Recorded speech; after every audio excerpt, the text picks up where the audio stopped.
Good morning, students. Today we will learn chapter number 8, Wind, Storms and Cyclones. Rain, thunder, lightning, wind, storms, cyclones, etc. are the natural phenomena that periodically take place in the nature. In this chapter, we will learn about these phenomena. Before this, we should understand the properties of the air due to which these phenomena take place. Rain, thunder, lighting, wind, storm, cyclones etcetera are the ये natural phenomenas. ये natural phenomenas होते हैं जो कि पेरियोडिकली nature में आते रहते हैं। इन सबको पढ़ने से पहले इन सब के बारे में हम विस्तार से जानें, इसके पहले हम ये समझ लेते हैं कि what is the property of air. Air की क्या प्रॉपर्टीज होती हैं ड्यू टू विच, जिसके वजह से ये फिनोमिनाज टेक प्लेस होते हैं in the nature. So air around us, आप जानते हैं कि एयर हमारे चारों तरफ है। Air around us, air is a mixture of the colourless, odourless and the tasteless gases. Air जो होती है वो कलरलेस होती है, ओडरलेस होती है एंड टेस्टलेस होती है। उसमें कोई स्मेल वगैरह नहीं होती। ये कलरहीन होती, मतलब कलर रंगहीन होती है, इसमें कोई कलर नहीं होता।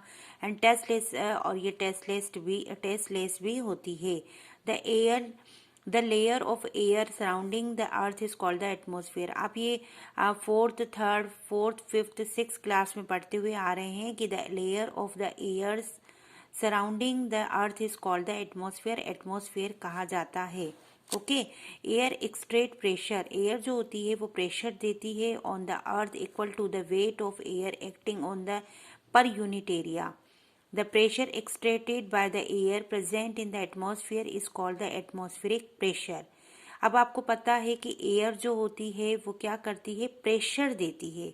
ठीक है, अब आप इस प्रेशर को नेक्स्ट हम लेटर समझेंगे कि क्या क्या किस तरह से प्रेशर देती है, किस तरह से एक्सट्रेट करती है pressure. Okay, so the pressure extracted by the air, जो प्रेशर एक्सट्रेट होता है एयर के प्रेजेंस में in the atmospheric is called the atmospheric pressure. यानी एटमॉस्फेयर में एयर द्वारा लगाया गया प्रेशर ये एटमॉस्फेरिक प्रेशर कहलाता है।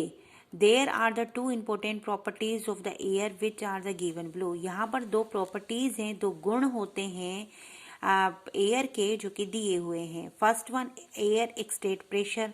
पहला तो ये कि एयर जो होती है वो एक प्रेशर देती है। Second is air expand on heating. Air जो होती है अगर उसे गर्म किया जाए, उसे हीट दी जाए तो वो एक्सपेंड होती है, वो फैल जाती है। ओके, और अगर उसे ठंडा किया जाए, कॉन्ट्रैक्ट ऑन द कूलिंग, और उसे ठंडा किया जाए तो वो कॉन्ट्रैक्ट्स हो जाती है, वो सिकुड़ जाती है। Okay, air extract pressure. अब हम इसको थोड़ा विस्तार से पढ़ते हैं। Air extract pressure in the different ways and different situation. ये अलग अलग सिचुएशन में अलग अलग प्रेशर देती है, एक्सट्रेट करती है। Some example to show that air extract pressure are flow. यहाँ पर देखिए फॉलोज, यहाँ पर देखिए कि it easier to ride a bicycle in the direction of wind। ये बहुत इजी होता है कि हम विंड के डायरेक्शन में बाइसिकल को राइड करें। Because the wind exerts a pressure on us in the same direction, क्योंकि जो विंड है वो एक्सट्रेट कर रही है pressure on us in the same direction में। अब से जिस डायरेक्शन में विंड चल रहा है उस डायरेक्शन में ही राइडर राइड कर रहा है बाइसिकल को, तो ये उसके लिए बहुत इजी होगा। ठीक है, बट अगर इसका हम अपोजिट कर दें तो आइए देखते हैं हम अपोजिट करने पे क्या होता है। In which our bicycle is moving and make our bicycle move faster. On the other hand we find it difficult to ride a bicycle against the direction of the wind because the wind exerts a pressure on us in the opposite direction in which our bicycle is moving. लेकिन अगर इसका हम उल्टा ले लें, अगर दूसरे शब्दों में हम ये कहें कि वी फाइंड इट डिफिकल्ट, हमें बहुत परेशानी होगी to ride a bicycle against the direction of the wind के अगेंस्ट डायरेक्शन में, यानी अपोजिट डायरेक्शन में अगर हम चलते हैं तो ये बहुत ही क्या होगा, हमारे लिए बहुत दिक्कत होगी, एक राइडर के लिए बहुत दिक्कत होगी साइकिल को राइड करने में।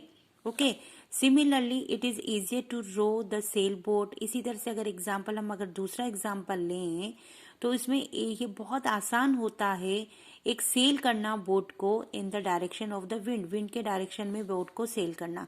अगर आप इन एग्जाम्पल से भी नहीं समझ पा रहे हैं तो आप ये इतना सा देख लीजिए कि आप इन विंटर्स में आप काइट फ्लाई करते हैं, तो काइट जब फ्लाई करती हैं तब आपने ये कहा होगा आपस में कि ना देखिए हवा तो इधर की है, आप इधर जो होती है काइट फ्लाई करती चली जाती है, ओके, उड़ती हुई चली जाती है। तो ये किस कारण से होता है? ये विंड की डायरेक्शन में, यानी विंड वाली डायरेक्शन में मूव करवाना, फ्लाई करवाना किसी भी चीज को इजी होता है। Okay, so next is air expand on the heating, on contract, on the cooling. अब मैं आपको ये पहले ही बता चुकी हूँ कि एयर जो होती है वो एक्सपेंड होती है, फैलती है हीट पाकर, और कॉन्ट्रैक्ट होती है कूल होकर, यानी कि सिकुड़ती है ठंडी करने पर।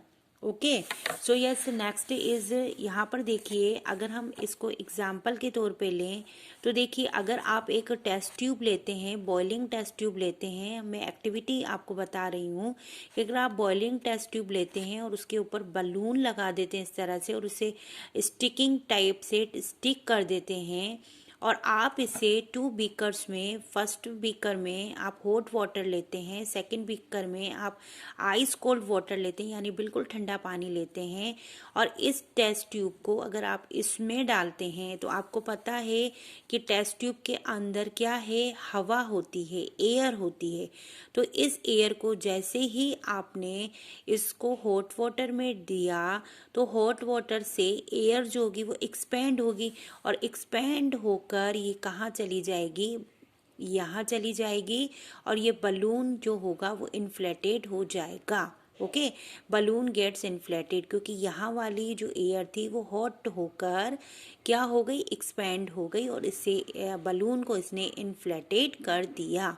उसी तरह से अगर हम इसका जस्ट अपोजिट यहाँ पर ले लें, इसे आइस कोल्ड वाटर में हम अगर इसे डाल देते हैं तो ये जो आइस कोल्ड वाटर, जो इसकी एयर थी वो कॉन्ट्रैक्ट हो जाती है, वो सिकुड़ जाती है, और इसके अंदर जो एयर थी वो भी क्या हो जाएगी? सिकुड़ जाएगी। तो आपने देखा कि कंक्लूजन इसका हमने क्या निकाला कि air expand on the heating, कि एयर फैलती है, एक्सपेंड होती है हीट पाकर, एंड कॉन्ट्रैक्ट होती है कूलिंग करने पर, यानी ठंडा करने पर। ओके स्टूडेंट, आप इन सबको स्टडी करिए, और अगर इन सबको स्टडी करिए, और नेक्स्ट वीडियो में हम कवर करेंगे hot air is lighter than cold air and the rest of the topics.